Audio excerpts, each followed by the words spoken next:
In this video, we're going to be reviewing one of my favorite 22 caliber rifles on the market today, the Henry lever action 22 carbine. My first 22 rifle I owned as a kid was a Browning BL-22, and for those of you who've owned a Browning BL-22 in the past, you know that like most Browning rifles, the quality of the rifle was excellent. Everything from the finish to the fit to the wood. And the wood actually had a very high laminate finish onto it. In many cases as a child when I would, or as a kid when I would shoot it, it would get marred up a lot. And it was almost like it was too good of a rifle at times for me to take out and really use to do a lot of bang up work or leave into a car or, take out onto the range or what have you. So, but that was my first experience, and I grew up loving lever action rifles as a result of that. And what took my interest to the Browning originally was over the past decade or so, I noticed that a number of ranchers were now carrying this rifle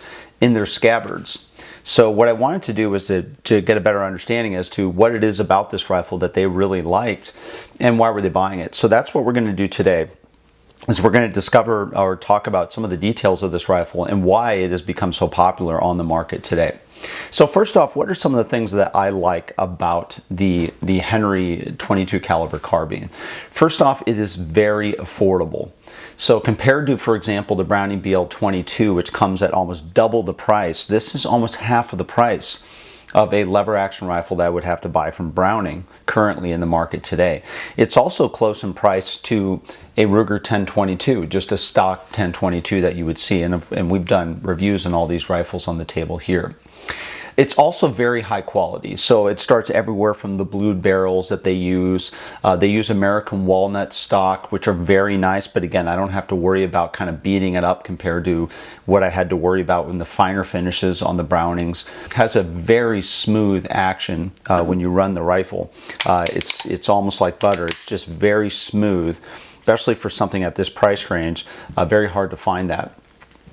Has a very smooth trigger as well. It also has a larger lever loop, and for those of you that have fired lever actions before, you'll notice at times when you fire them, it can be uncomfortable to hold the rifle and cycle it on a standard loop. Either if you're using gloves, you have bigger hands, or even if you have standard hands, it can be a challenge at times. And sometimes I see people fire them like this and cycle it that way to work around it, or they get the larger loops like the old John Wayne loops. However, the Henry seemed to find a good compromise here where they built a semi-larger loop that allows you now to fire it with gloves, larger hands, or in any types of configurations that you want, which makes it really versatile for me and certainly a lot more fun to shoot compared to the standard loops that I would see on a typical lever action rifle. It also includes semi-buckhorn sights, which are marble adjustable rear sights, which are excellent. If you can see this here correctly.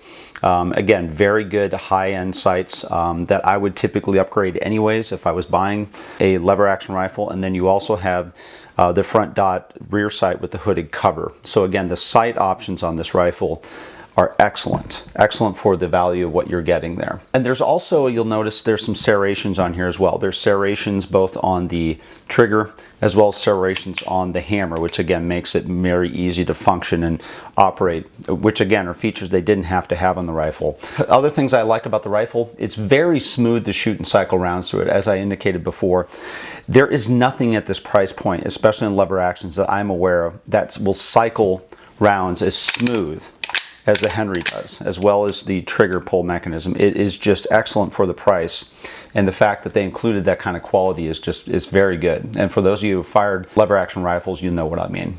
It also is smaller and portable compared to some of the other larger 22s, as well as lever action rifles that are on the market today, which means it makes it a lot more nimble to work with.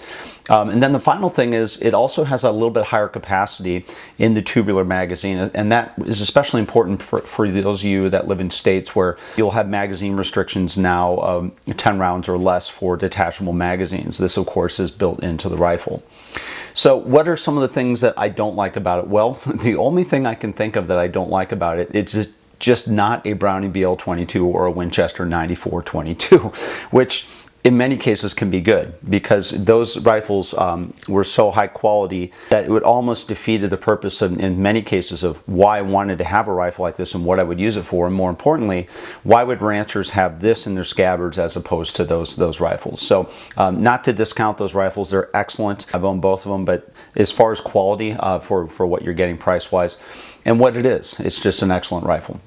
Now, as far as caliber and capacity, one of the other benefits you have of a lever action over, for example, a semi-automatic is you can fire various different 22 caliber loads in this. You can fire everything from a 22 long rifle all the way down to 22 short. So you can see them here. I know it's probably a little hard to see on the screen, but the rifle, just like the BL-22, allows you to fire these different types or different lengths of loads of 22s out of your rifle. And again, that gives you a lot more diversity than what you can do with the semi-automatics, because you might be firing this, for example, in your backyard for pest control or things like that, where you don't want the loud crack of a 22 long rifle, but rather you want to shoot things like CB caps and subsonic rounds that literally, when you fire them, the only sound you're really hearing is the hammer dropping down onto the action. That's how quiet they are. So it gives you a lot of versatility as to what you can fire out of them.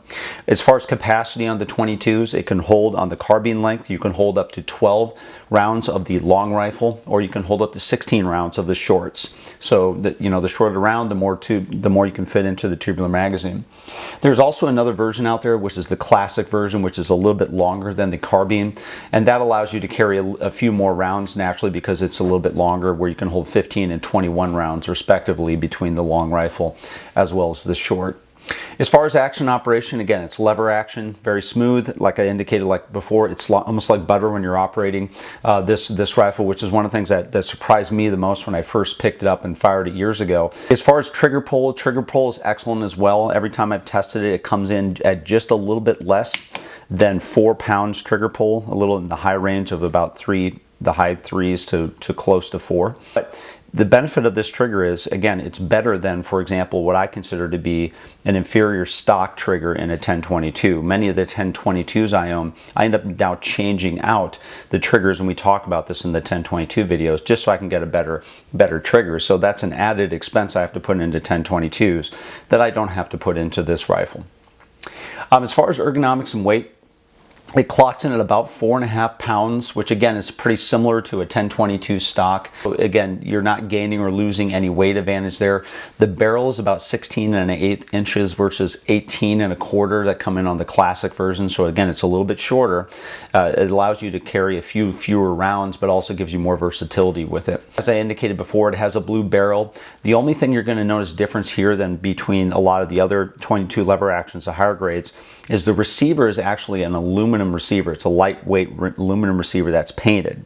So even though you've got your standard blue barrel and your standard steel features onto the rifle, the receiver itself is actually aluminum, which cuts down on some of the costs as well as the weight of the rifle. So that's one of the main differences you're going to see between this rifle than you would see on the higher end rifles that have steel receivers on them. The other thing you're going to notice as far as features, it also includes a dovetailed receiver, which will accept, typical dovetail scope mounts that you can put on here. If you want to actually do a better sighting system than the semi-buckhorns, you can also put on peep sights that will actually slide onto the dovetail receivers. Skinner and Williams both makes these as well. You can go to Skinner's website, or you can look at the Williams sites on midwayusa.com, but very easy to upgrade and put a peep sight way back onto your mount here, which gives you a longer sight picture. So you have some good options there as well, as far as what things you would want to do, if anything, to upgrade the sights. As far as takedown and cleaning, it's a typical 22,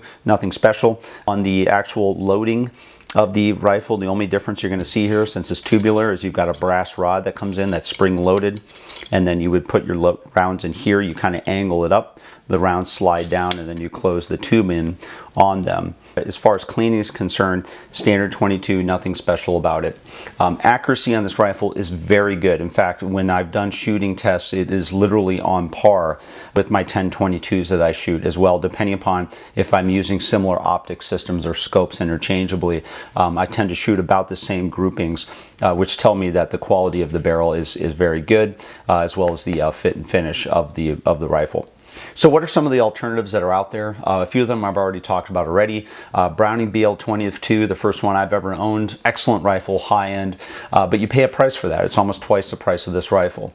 There's also the Marlin 60, which is the tube version. There are other variants out there. The Savage makes them. You've got bolt actions, etc. But there's not a lot of bolt actions out there. If you can get the older style Winchester 94-22s, a lot of people really love those as opposed to the Brownings. But again, having fired all those and owned many of those, this one dollar for dollar is excellent. So that takes me to the utility. What is the utility of this gun and why do I like it? Well, going back to the story when I was a child, when I was worried about taking a very nice BL-22 and putting it through my childhood, this is actually something quite different for me.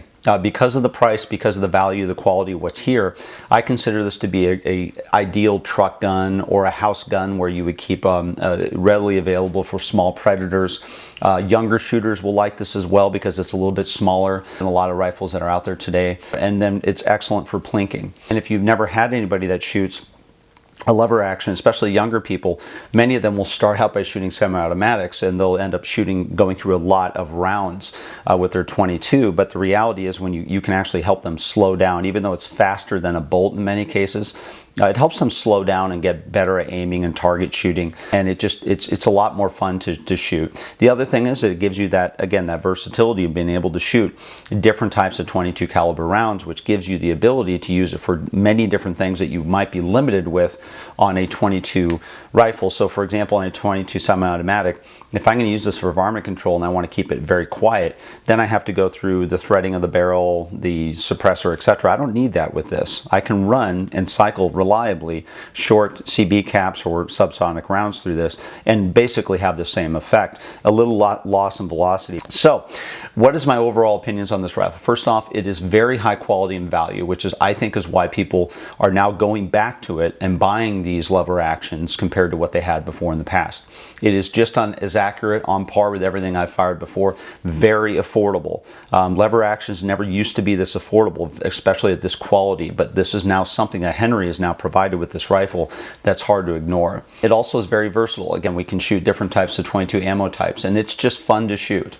And most importantly, it's a 22 lever action that you can literally take out with you, or in my case, it can literally take a beating without me feeling guilty about putting it through it. Unlike my BL-22s or my 94-22s, this is a rifle I don't worry about putting in the back of my car, putting into a scabbard, or taking out and taking a beating with it, because the reality is I know that the quality is there for what I paid for it. It's worth it for what I'm doing, and in the end, it's just all around a great rifle. So if you ever have a chance to fire or own one of these, I suggest you definitely pick one up. And hope you like this video, and if you like our channel, please subscribe on YouTube, and thanks for watching.